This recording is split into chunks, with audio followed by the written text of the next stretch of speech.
السلام علیکم ورحمۃ اللہ وبرکاتہ۔ آج کے سبق میں ہم سورہ قریش تجوید کے ساتھ پڑھنا سیکھیں گے۔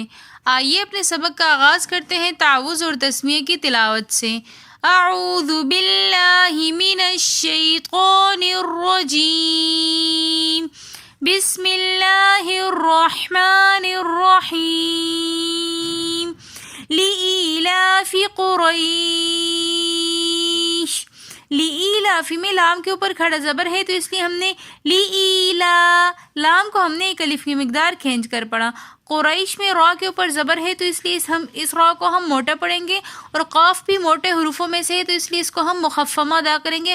قوری یا ساکن اور سے پہلے زبر ہے تو ایسی یا مدہ بن جاتی ہے جس کو ہم ایک الف کی مقدار کھینچ کر پڑھتے ہیں، اس لیے ہم نے قوری ایک الف کی مقدار اس کو کھینچ کر پڑھا۔ یا مدہ کے بعد آگے ساکن آ رہا ہے تو اس لیے پھر یا مدہ کے بعد ساکن حرف ہو تو سکون کی حالت میں ہم اس کو تھوڑا زیادہ کھینچ کر پڑھتے ہیں۔ آیت کو ہم دوبارہ ریپیٹ کر لیتے ہیں۔ لإیلاف قریش ایلافہم رحلۃ الشتاء والصیف۔ ایلافہم میں دوبارہ لام کے اوپر کھڑا زبر آ رہا ہے تو اس لیے ہم نے ایلا ایک الف کی مقدار کھینچ کر پڑھا۔ را کے رحلتن میں را کے نیچے زیر ہے تو اس لیے اس را کو ہم بالکل باریک پڑھیں گے۔ رحلتش را کو ہم نے باریک کرنا ہے اور لام کو بھی ہم نے موٹا نہیں پڑھنا، صرف لفظ اللہ اور اللہم کے لام کو ہم موٹا پڑھتے ہیں اگر ان کے اوپر زبر اور پیش ہو۔ لفظ اللہ اور اللہم کے لام کے علاوہ ہر لام کو ہم باریک پڑھتے ہیں۔ یہاں پر رحلہ میں لفظ اللہ اور اللہم کے لام کے علاوہ ہے تو اس لیے ہم نے یہاں پر لام کو باریک پڑھا۔ پھر رحلتا میں تا کے بعد ہم شین کو اور تا کو ملا کر پڑھتے ہیں، درمیان میں حمزۃ الوصل ہے جو درمیانے کلام میں آنے کی وجہ سے گر جاتا ہے تو اس لیے ہم تا کو شین کے ساتھ ملا کر پڑھیں گے۔ رحلۃ الشتاء، شتائی میں مد متصل ہو رہی ہے، مد متصل کی کم سے کم مقدار 3 الف ہے اور ویسے اس کو 5 سے 6 الف کی مقدار کھینچ کر پڑھنا چاہیے، تو مد متصل ہونے کی وجہ سے ہم نے شتا کو کھینچ کر پڑھا۔ وہ صیف میں بھی درمیان میں حمزۃ الوصل ہے جو درمیان کلام میں آنے کی وجہ سے گر جائے گا، ہم واو کو صاد کے ساتھ ملا کر پڑھیں گے۔ پھر وہ صیف میں جو یا ہے یہ یائلین ہے، یا ساکن اور سے پہلے زبر ہے تو یائلین ہونے کی وجہ سے ہم اس کو نہایت ہی نرمی کے ساتھ پڑھیں گے اور کھینچنا ہمیں بالکل بھی نہیں ہے بلکہ ہم اس کو جلدی سے پڑھیں گے۔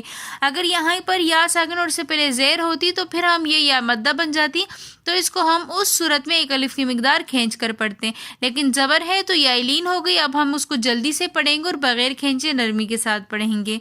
آیت کو دوبارہ ریپیٹ کر لیتے ہیں۔ ایلافہم رحلۃ الشتاء والصیف۔ والصیف میں واو کو پڑھتے وقت ہمیں ہونٹوں کو پراپر طور پہ گول کر لینا ہے تاکہ واو کی صحیح طریقے سے ادائیگی آئے۔ والصیف فَلْيَعْبُدُوا رَبَّ هَذَا الْبَيْتِ۔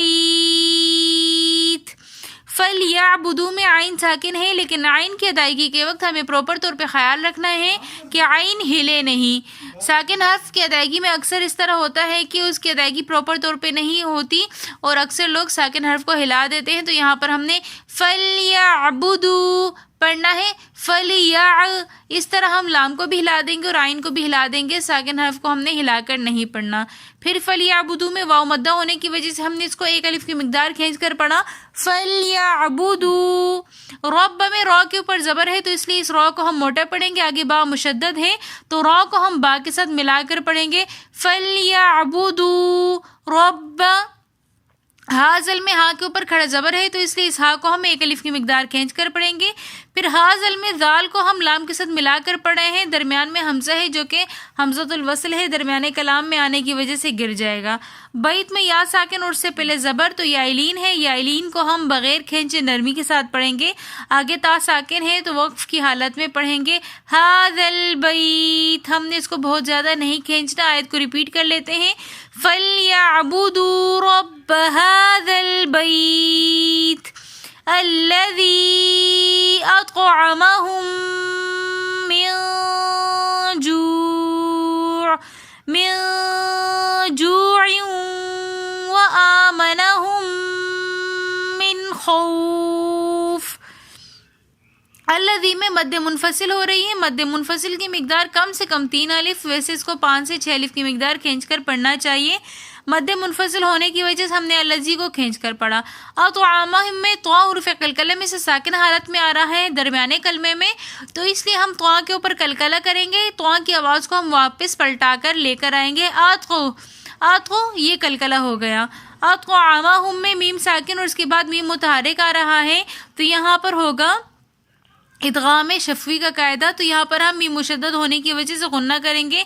الذی اطعمہم من جوع میں نون ساکن کے بعد اخفا کے 15 حروفوں میں سے جیم آ رہا ہے، تو اس لیے یہاں پر ہم دوبارہ غنہ کریں گے۔ یہاں پر اخفا کا قاعدہ ہو رہا ہے من جوع، پھر جو ان کے اندر بھی واو مدہ ہونے کی وجہ سے ہم نے جو 1 الف کی مقدار کھینچ کر پڑھا۔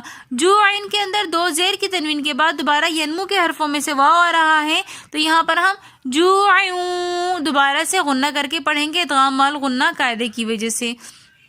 وآمنہم میں بھی الف مدہ ہونے کی وجہ سے ہم نے 1 الف کی مقدار کھینچ کر پڑھا۔ وآمنہم دوبارہ میم ساکن کے بعد میم متحرک آ رہا ہے، تو مشدد میم ہونے کی وجہ سے یہاں پر ہم غنہ کر کے پڑھیں گے وآمنہم۔ وآمنہم کے میم کے بعد نون ساکن آ رہا ہے، لیکن آگے حروف حلقی میں سے ہا رہا ہے، تو یہاں پر ہم غنہ نہیں کریں گے۔ وآمنہم من، پھر خوف کے اندر واو ساکن اور اس سے پہلے زبر ہے، تو واولین ہونے کی وجہ سے یہاں پر ہم جلدی سے پڑھیں گے اور اس واو کو ہم نے بالکل بھی نہیں کھینچنا۔ من خوف، واو کو ہم نے بالکل بھی نہیں کھینچا۔ آیت کو دوبارہ ریپیٹ کر لیتے ہیں۔